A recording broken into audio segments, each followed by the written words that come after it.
Mwongeye kwirirwa abakunzi ba How to Rwanda TV yanyu rukumbi bagezaho amakuru ya mining zitandukanye ndetse n'amakuru ya application zitandukanye zitanga amafaranga.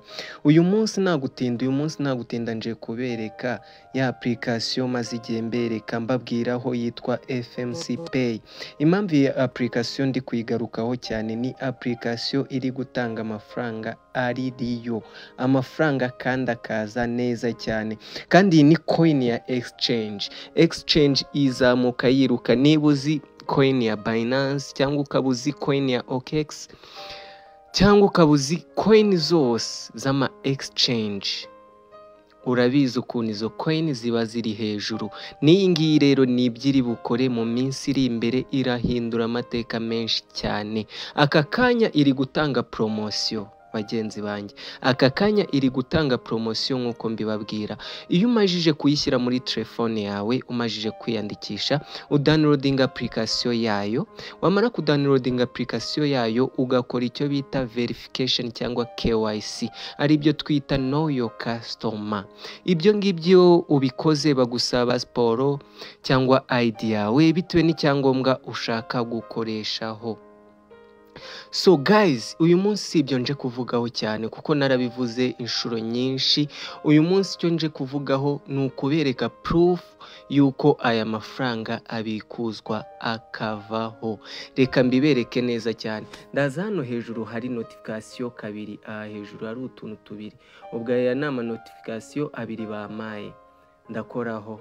Murabona ko ahangaha barambwiye ngo withdraw successfully.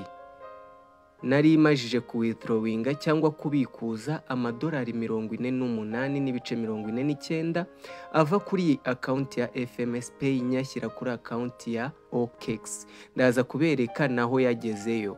Ubanza urebe iyi mibare nkwereka hano, uze kureba koko idasa nk'iyo uri bubone muri OKX. Iki nicyo kintu nje kubereka. So twagiye. Iyi application nagari baringa guys. Iyi application irakora neza cyane. Gusa KYC yayo iragora, bisaba ngo isubiremo inshuro nyinshi. Icyitonderwa, iyo umajije kwiyandikisha, kuko ukora kuri link mba nayisize hasi muri video description, bakakwereka tableau yo kwiyandikishaho, ukiyandikisha. Iyo umajije kwiyandikisha wemerewe kwinjira imbere nyine muri FMS Pay, aho kugira ngo ukore verification cyangwa KYC ukoresheje website yabo, urabanza ukadownloadinga application yayo muri Play Store bita FMS Pay. Wamara kuidownloadinga akaba ari ukoreramo KYC. Niyo mpamvu abantu benshi KYC zabo ziri gutinda, nuko bari kuzikorera muri website aho kugira ngo bayikorere muri app. Iyo uri kwiyandikisha uca muri website ukiyandikisha, iyo birangiye uhita udownloadinga application ya FMS Pay. Yamara kugera muri phone yawe ukayestara, wamara kuyestara ugashyiramo za données zawe, ukora sign in, bakwaka username na password wakoresheje, ukahita winjiramo muri app. Ni ukora KYC ikahita yemerwa ako kanya. Impamvu mvuze iki kintu, hari abantu benshi muyijyaho mukabikora mugakorana KYC, mwayirangiza mugategereza mukabona biri kwanga. Ni ukubera iki kintu. Iyo ubikoze gutya nkubwiye nibwo KYC yihuta. Kandi KYC yo yanze urongera ugasubiramo guys. Aya ni amacoin bagwa coin 1000. Uzi ifaranga ryatumbagiye riri ku rwego rwo hejuru, rigeze ku giciro cyo hejuru, kugira ngo uribone birakuvuna. Urugero tuvuga nk'izo za BNB, izo ni coin za Binance. Tukavuga za Bitcoin. Yego, kugira ngo wibikeho coin ya Bitcoin biragoye, biragusaba amamiliyoni n'amamiliyoni. So guys, fatirana is coin, uzifata ubuzibitse. Kuko nge mvugisha ukuri, is coin kugira ngo ziyongere ube wabikuza nk'uko nabikuje ukunguko ngewe, nuko uba watumiye abantu bakazamo. Ariko niba ibyo ngibyo bikugora gutumira, utabibasha, wowe kora KYC, utunge application, uyishyiremo, ubike username yawe na password n'izindi security uri bukoreshe. Ubibika ahantu ya application wongera uyivanemo, ariko making sure ko KYC yemewe, wanahawe FMS Pay 1000. Nyuma y'umwaka uzaza umbwira ati byagenze uko, ndabizi uzaza unshimira, kuko crypto zirazamuka pe. Noneho nk'iyingi ya exchange biba ari ibindi. So reka mbereke tujye kuri OKX, mbereke ko ya mafaranga nabikuye aya ngaya 48 n'ibice 49 17,5,6,9 ko yaje koko kuri OKX.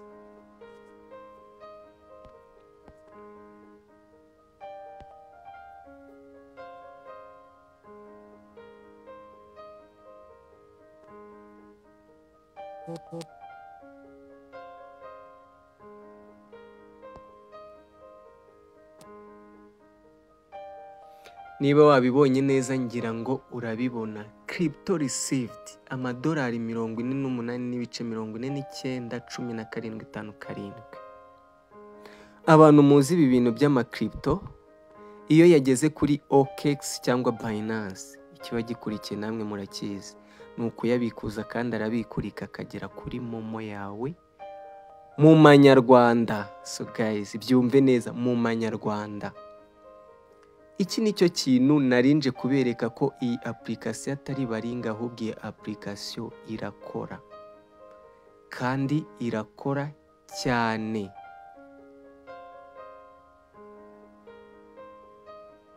Irakora cyane. So guys, ni muyikerense, muyijoining. Link nayisize hasi muri video description, urajyamo urayikoraho, irahita kujyana kuri tableau yo kuri website ya FMS Pay, uruzuzamo imyirondoro, referral code yanjye yo ibirimo kuko uba wakoresheje link yanjye. Uzuzemo imyirondoro yawe, numara kuyuzuzamo ukore password, username uzakoresha. So guys, wemeze. Iyo birangije uhita ugenda ukadownloadinga FMS Pay kuri Play Store. Wamara kuyidownloadinga yo niho uyiinstalla muri telefone yawe, ukongera ugakoresha username wafunguye cya gihe, ukoresha sign up kuri website, akaba ari ushyiramo na password wakoresheje. Warangiza ukinjiramo muri application niho ukorera KYC, nibwo ibasha kugenda igahita ikunda byihuse bitagoranye. Ngira ngo ako kantu murakumvisha. Ikibazo cyose wagira kuri FMS Pay, hasi mba nasizemo nimero yanjye yo kuri WhatsApp, wanyandikira cyangwa ukamamagara ukambaza ikibazo cyose wagiraho nkagusobanurira. Usibye n'ibi ngibi ni FMS Pay, hari izindi application zindi mba nagiye nkora. Mwashaka kumbaza kuri Makadamu yambaza, kambaza uko bikorwa, iki ni cyadasobanukiwe nkamusobanurira. Ariko uyu munsi turi kuvuga kuri FMS Pay, iyo niyo turi kuvugaho.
So guys, mwakoze cyane kubana natwe kudukurikira kuri iyi channel yanyu How to Rwanda TV ibazanira application zitandukanye zibyara amafaranga.